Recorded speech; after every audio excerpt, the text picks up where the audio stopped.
အားလုံးပဲမင်္ဂလာပါဇီဝဗေဒလေ့လာသူအားလုံးကိုကြိုဆိုပါရစေ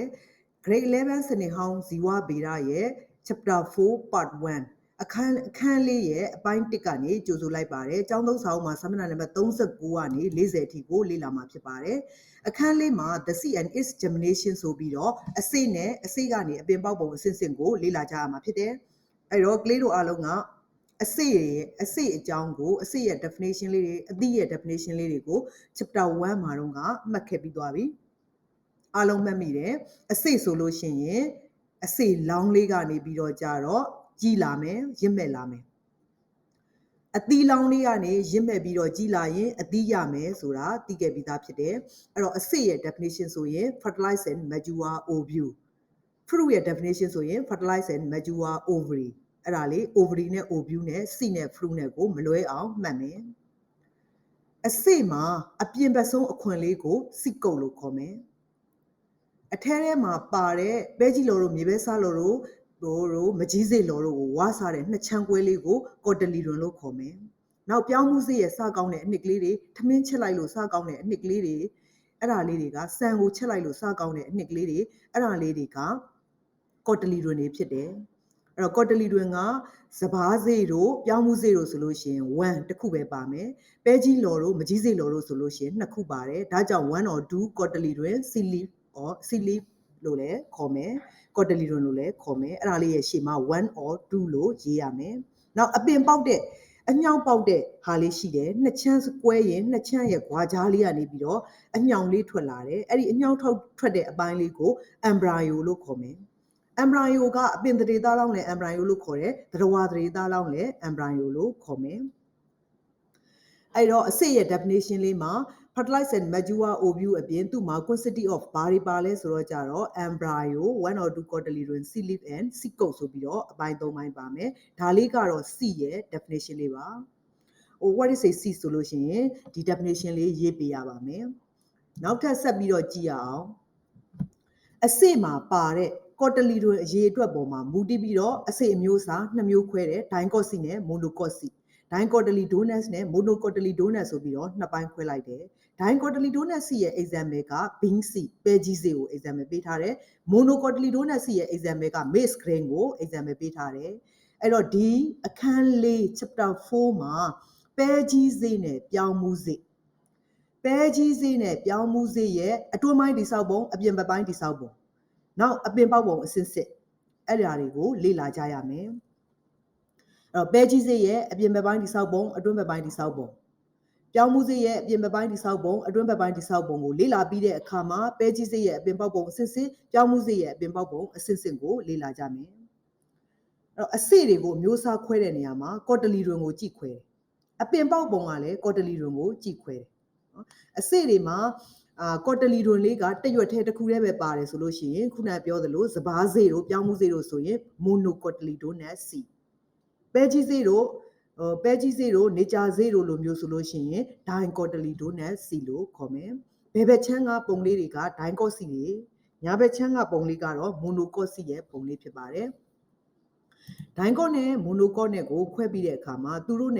ရဲ့ကွဲပြားချက်ကလေးတွေကိုဆက်ပြီးတော့လေ့လာကြည့်ရအောင်မိုနိုကော့စီတွေတော်တော်များများကတော့သူက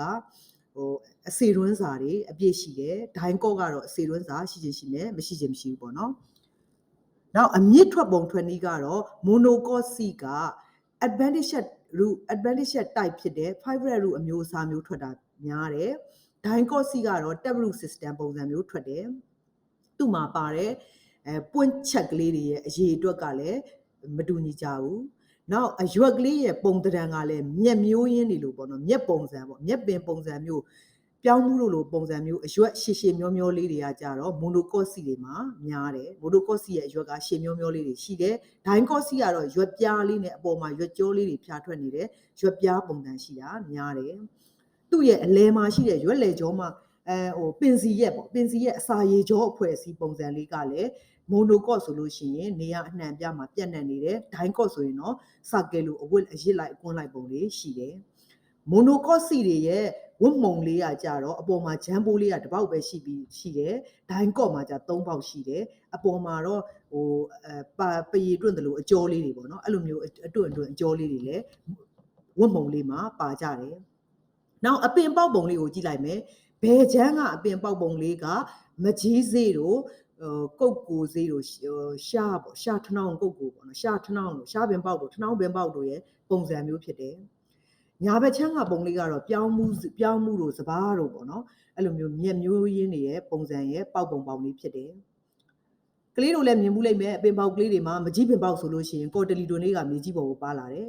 ။စပားတို့ပြောင်းမှုတို့ဆိုလို့ရှိရင်ကော်တလီတွန်လေးကမြေကြီးအောက်မှာကြံခဲ့တယ်။အပင်ပေါက်ဘဝမှာမြေကြီးအောက်မှာကြံခဲ့တယ်။အဲ့တော့အပင်ပေါက်နီးကိုလည်းကော်တလီတွန်ကြည့်ခွဲတယ်။ကော်တလီတွန်လေးမြေကြီးရဲ့အပေါ်ကိုပါလာရင်စိတ်ရွက်မြေပေါ်ပါနီးလို့ခေါ်တယ်။ကော်တလီတွန်လေးမြေကြီးအောက်မှာကြံခဲ့လို့ရှိရင်တော့စိတ်ရွက်မြေအောက်ကြံနီးလို့ခေါ်ပါတယ်။ဒါကမိုနိုကော့နဲ့ဒိုင်ကော့စီရဲ့ကွဲပြားပုံလေးပါမိုနိုတွေတော်တော်များများကတော့စိတ်ရွက်မြေအောက်ကျန်နေနဲ့ပေါက်ပြီးတော့ဒိုင်ကော့တွေတော်တော်များများကတော့စိတ်ရွက်မြေပေါ်ပါနေနဲ့ပေါက်ကြတာပါမိုနိုကော့တလီဒိုနတ်စီလေးရဲ့ definition လေးကိုဆက်လေ့လာရအောင်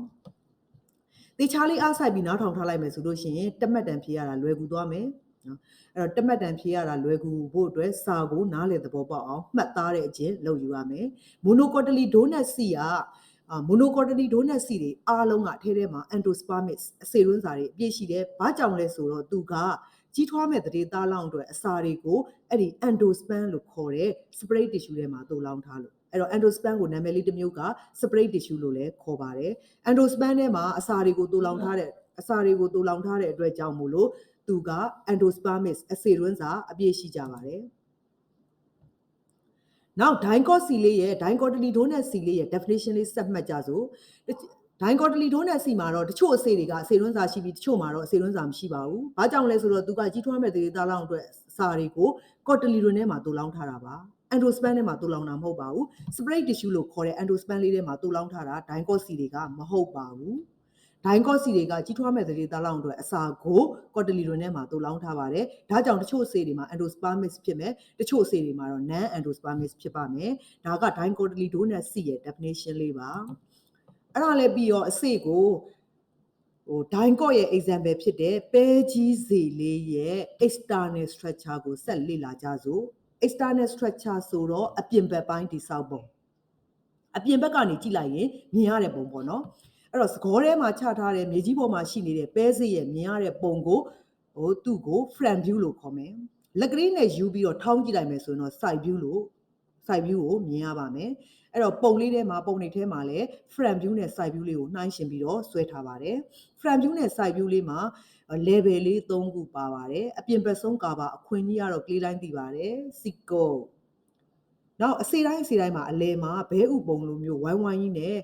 ဒူးတွေပါတွေပွင့်အမာယိုကြီးလိုပုံမျိုးကြီးဝိုင်းဝိုင်းကြီးတွေ့ပါလိမ့်မယ်အဲ့ဒါကြီးကို highland လို့ခေါ်ပါတယ် highland ကြီးကဘဲဥပုံအမာယိုကြီးပါ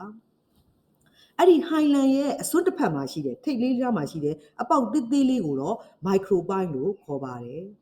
highland ရဲ့အစွန်းတစ်ဖက်မှာရှိတဲ့အပေါက်သေးသေးလေးကို micropine လို့ခေါ်တယ်အဲ့တော့ပုံမှာမြားထိုးရင် level 3ခုပါတယ်မြားထိုးတာနေရာလေးကိုသေချာမှတ်ပြီးတော့ပုံလေးကိုဆွဲပါမယ် external structure of bases ကိုအပိုင်းလေးခွဲပြီးတော့လေ့လာလိုက်မယ်စစ်ကုံလေးကိုတစ်ပိုင်းအနေနဲ့လေ့လာမယ်အစိတ်ခွင်လေးစကြည့်ရအောင်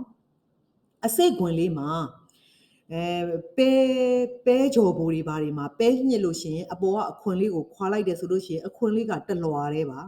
single layer ပေါ့နော်အလွာလေးကတလွာလေးပဲရှိတယ်ဒါပေမဲ့အဲ့ဒီတလွာကနှစ်ခုပေါင်းထားတာပါအပြင်ခွင်နဲ့အတွင်းခွင်နဲ့နှစ်ခုကပူကပ်ပြီးတလွာလေးဖြစ်နေတာပါအပြင်ဘက်ကအနီရောင်လေးကအပြင်ခွင်ဖြစ်တဲ့နာမည်က tester အတွင်းထဲကဖြူဖြော့ဖြော့လေးကအတွင်းခွင်ဖြစ်တဲ့နာမည်က tegman အဲ့တော့အခွင်လေးမှာ texture နဲ့ tegman နဲ့နှစ်ခုပေါင်းပြီးတော့ single layer တလွာလေးပဲဖြစ်နေတဲ့အစေခွင်ရှိမယ်အဲ့ဒီအစေခွင်လေးရဲ့လုပ်ငန်းကတော့နှစ်မျိုးလုပ်ပေးတယ် reduce နဲ့ protect reduce က short ချပေးတယ်ဘာကို short ချပေးလဲဆိုတော့ evaporation from the seed အစေကနေရေငွေ့ပြန်ခြင်းကို short ချပေးတယ် protect ကတော့သူကအထဲထဲကအစေကိုထိမိခိုက်မိတာတွေကနေကာကွယ်ပေးတယ်နောက်ပိုးကြတာတွေဘာတွေပေါ့နော်သူ့ရဲ့ diseases ပေါ့ယောဂဗျာတွေကနေဆန့်ကျင်ကာကွယ်ပေးတယ်အဲ့ဒါကြောင့် to protect ဆိုလို့ရှိရင် against diseases and mechanical injury ဖြစ်မယ်ဒါလေးက sickle and expansion မှာအစိတ်ကိုနဲ့သူ့ရဲ့လုပ်ငန်းလေးအကြောင်းကိုနှစ်မှတ်တမ်းပေးလို့ရပါတယ်နောက်အထဲထဲမှာပါတယ်အပြင်ဘက်ပိုင်းတိဆောက်ပုံကိုလေ့လာနေတာဖြစ်တဲ့အတွက်အပြင်ဘက်ပိုင်းတိဆောက်ပုံရဲ့ level ထဲမှာ3ခုပါတယ် micropine ရဲ့ highland ရဲ့ စစ်ကုတ်လေးတော့ပြီးသွားပြီ highland နဲ့ micropine လေးကြံသေးတယ်နော် highland အကြောင်းကိုလေ့လာရင် funicle ကတွဲရက်ပါဘာကြောင့်လဲဆိုတော့ highland ဆိုတာချက် funicle ဆိုတာချက်ကျိုးချက်ဆိုတာချက်ကျိုးရဲ့အမာရွက်လူတွေမှာဆိုလဲကလေးမွေးလိုက်တယ်ကလေးလေးမွေးလိုက်တယ်ဆိုလို့ရှိရင်ချက်ကျိုးလေးကိုကက်ကြီးလေးနဲ့ကိုက်ပြီးတော့じゃထုံးလိုက်တဲ့နေရာလေးမှာချက်ကျိုးလေးကကြံခဲ့တဲ့အမာရွက်ကလေးကချက်ပဲလေနော်အဲ့တော့ကြတော့ချက်ကျိုးဆိုတာချက်ဆိုတာချက်ကျိုးလေးရဲ့အမာရွက်ကလေးပါချက်ကျိုးလေးကို funicle လို့လည်းခေါ်တယ်လို့ cyst လို့လည်းခေါ်ပါတယ်အဲ့တော့ highland အကြောင်းပြောရင် funicle လေးကတွဲရက်ပါနေပါလိမ့်မယ် highland ဆိုတာကြီးကတော့အစိမှာမြင်ရတဲ့ large oval scar ဘဲဥပုံဝိုင်းဝိုင်းကြီးဖြစ်တဲ့အမာရွက်ကြီးပါပဲအဲ့ဒါကဘယ်နားမှာရှိလဲဆိုတော့ near the middle of the convex edge ခုံးနေတဲ့အစွန်းရဲ့အလယ်နားလောက်မှာရှိပါတယ်အဲ့ဒီ highland လေးက scar of the cyst ပါ cyst ဆိုတာ funicle ကိုပြောတာပါချက်ကျိုးရဲ့အမာရွက်ကလေးဖြစ်ပါတယ်အဲ့ဒီချက်ကျိုးရဲ့အမာရွက်ကလေးချက်ကျိုးလေးကိုပေါ့နော်ချက်ကျိုးဆိုတာ cyst ပေါ့အဲ့ဒီချက်ကျိုးလေးသူတို့ funicle သူတို့ cyst funicle ချက်ကျိုးလေးကိုဖြတ်ပြီးတော့ကြတော့ငယ်နုတဲ့အစေ့တွေစီကိုအသီးရဲ့နံရံကနေပြီးအစာနဲ့ရည်တွေထောက်ပံ့ပေးပါတယ်ချက်ကျိုးလေးကိုဖြတ်ပြီးကမှငယ်နုတဲ့အစေ့တွေစီကိုအစာနဲ့ရည်တွေအသီးခွင်ရရတဲ့အစာနဲ့ရည်တွေထောက်ပံ့ပေးပါတယ်အဲ့လိုပဲမိခင်စီကနေခန္ဓာကိုယ်ကနေကလေးအတွက်လိုအပ်တဲ့အဟာရတွေကချက်ကျိုးလေးကိုဖြတ်ပြီးကမှကလေးစီကိုရောက်ပါတယ်အဲ့လိုပဲငယ်နုတဲ့အစေ့လေးစီကိုအစာအာဟာရ food and water ကချက်ကျိုးလေးကိုဖြတ်ပြီးကမှရောက်ပါတယ်အာဟာရကတော့သူက fruit ရောအသီးရဲ့နံရံကရမှာပေါ့နော်အသီးဖြစ်တဲ့အတွက်ဒါက highland နဲ့ funicle ရဲ့အကြောင်းလေးဖြစ်ပါတယ်နောက်တစ်ခုကတော့ micropine လေးကြံသေးတယ်နော် micropine လေးဆက်ကြည့်လိုက်ရအောင် micropine ဆိုတာသရေပေါက်ဆိုတော့သရေသားလောင်းလေးထွက်မယ်အပေါက်အပင်ဆိုတော့အပင်လေးပေါက်လာမယ်အပင်သရေသားလောင်းလေးထွက်လာမယ်အပေါက်ကလေးကို micropine သရေပေါက်လို့ခေါ်တယ်သရေပေါက်ကလေးက small pore သိငယ်တဲ့အပေါက်ကလေးဘယ်နားမှာရှိလဲဆိုတော့ at one end of the highland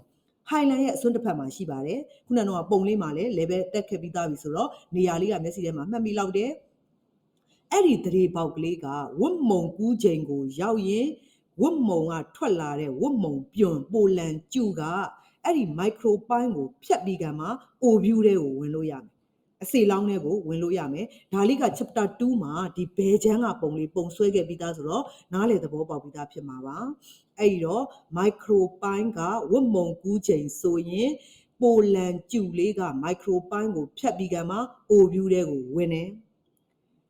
နောက်တစ်ခုကအဲ့ဒီ micropine လေးမှာပဲသရေပေါက်ကနေပဲအပင်သရေသားလောင်းလေး embryo က well grow out of the seed အစေ့ရဲ့အပြင်ဘက်ကိုထွက်လာပြီးတော့ well grow ကြီးထွားပါလိမ့်မယ်အဲ့တော့အပင်ပေါက်လေးကြီးထွားတာလဲ micropine ကိုဖြတ်ပြီးတော့ထွက်လာပြီးကမှကြီးထွားမယ်ဒါလေးကတော့ micropine ရဲ့အကြောင်းလေးဖြစ်ပါတယ် external structure of BC လေးကို level များထိုးတာလေးတွေမှန်အောင်တက်ပြီးတော့ front view နဲ့ side view လေးပုံလေးဆွဲပြီးတော့ caption လေးတက်ထားမယ်ပုံရဲ့ caption လေးကတော့ external structure of BC ဖြစ်ပါတယ်ဒီထိလေ့လာပြီးသွားပြီဆိုတော့ဒီအပိုင်းလေးနဲ့ပတ်သက်ပြီးတော့လေ့ကျင့်ရန်မေးခွန်းလေး3ခုကိုဖြည့်ကြည့်ထားဖို့တိုက်တွန်းချင်ပါတယ်လေ့ကျင့်ရန်မေးခွန်းလေး3ခုကတော့နံပါတ်1 10မှတ်တန်လေးကရိုးရိုးရှင်းရှင်းလေးပါ explain the external structure of a BC with suitable diagram external structure of BC ကိုတင့်တော်တဲ့ပုံလေးနဲ့ပုံလဲဆွဲမယ်စာလဲရှင်းပြမယ်ဆိုလိုချင်တာကတော့အားလုံးပုံလဲဆွဲမယ်စာလဲရှင်းပြမယ်ဒါ10မှတ်တန်လေးပါနောက်နံပါတ်2မေးခွန်းလေးကတော့2မှတ်တန်မေးခွန်းလေးပါ what is a seed ရှေ့ဆုံးကသိခဲ့တဲ့ seed ရဲ့ definition လေးရေးရမယ်နောက် classify အမျိုးအစားခွဲရမယ် the seed တွေကို depending on the number of quarterly တွေအစိရွက်အရေးအတွက်ပါမူတည်ပြီးတော့အစိတွေကိုအမျိုးအစားခွဲကြတာလေးကိုကွက်ပြပြလေးဖော်ပြမယ်ပြီးရင် example လေးပါရေးမယ်2မှတ်နောက်နံပါတ်3မေးခွန်းလေးကတော့ outer နဲ့ inner seed ကုတ်ပဲကြီးစိတ်မှာပါတဲ့အပြင်ခွင်နဲ့အတွင်းခွင်အဲ့တော့စစ်ကုတ်လေးအကြောင်းကိုရေးခိုင်းတာပါနောက်အဲ့စစ်ကုတ်လေးမှာ function လေးရှိခဲ့ပါသေးတယ်ရှေ့မှာမှတ်ခဲ့တော့အဲ့တော့စစ်ကုတ်နဲ့သူ့ရဲ့ function လေးအကြောင်းကိုရှင်းပြပါ2မှတ်ဖြစ်ပါတယ်ဒီမေးခွန်းလေးကိုတော့စာရွက်ထဲမှာချပြီးတော့ရေးပြီးတော့ဖြည့်ထားဖို့တိုက်တွန်းချင်ပါတယ်ဗီဒီယိုလေးကိုအားစိုက်ပါစိုက်အဆုံးထိကြည့်ပေးတဲ့အတွက်ကျေးဇူးအများကြီးတင်ပါတယ်ဝင်ငွေတွေလည်းရန်ပဲပေါ်ကြွယ်ဝကြပါစေကျေးဇူးအများကြီးတင်ပါတယ်เนาะနောက်ဗီဒီယိုလေးမှာပြန်ဆုံကြရအောင်ပါ